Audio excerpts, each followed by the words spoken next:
বিসমিল্লাহির রহমানির রহিম। আজকে রাজামেয়া গ্রামবাসীর পক্ষ থেকে আয়োজিত এবং তরুণের সঙ্গে সহযোগিতায় যে মানববন্ধনের আয়োজন করা হয়েছে, আমি সকলের কাছে অনেক অনেক কৃতজ্ঞ যে আজকে সুন্দর একটা উদ্যোগ নিয়ে পুরো গ্রামবাসীকে নিয়ে স্কুল কলেজ মাদ্রাসা সবাই একত্রিত হয়ে যে মহৎ উদ্দেশ্যে আজকে আমরা একত্রিত হয়েছি।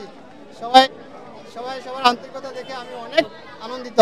তাই আমি বলবো সবাই যেন রাজামেয়া গ্রাম এবং রাজামেয়া ইউনিয়নকে আমাদের দেশটাকে ভালো রাখার জন্য যে যার জায়গা থেকে প্রত্যেকের জায়গা থেকে যে পারে এই মাদকের বিরোধিতা করার জন্য সহযোগিতা যেন করে, যেন আমাদের সমাজটাকে একটা ভালো একটা সমাজ শিক্ষিত সমাজে নিয়ে আসতে পারে। আর আমি ব্যক্তিগতভাবে চাই সবাইকে নিয়ে এই মাদক বিরোধী কাজ করতে চাই।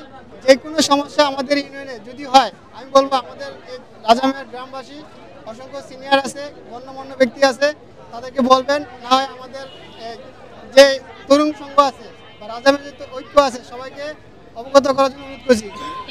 যে কোনো বিষয় হোক, শুধু মাদক নয়, গ্রামের শিক্ষা পরিষদ থেকে শুরু করে বিভিন্ন সমস্যা হতে পারে, সকল সমস্যার সমাধান করার চেষ্টা করব আমরা এই যুব সমাজ দিয়ে।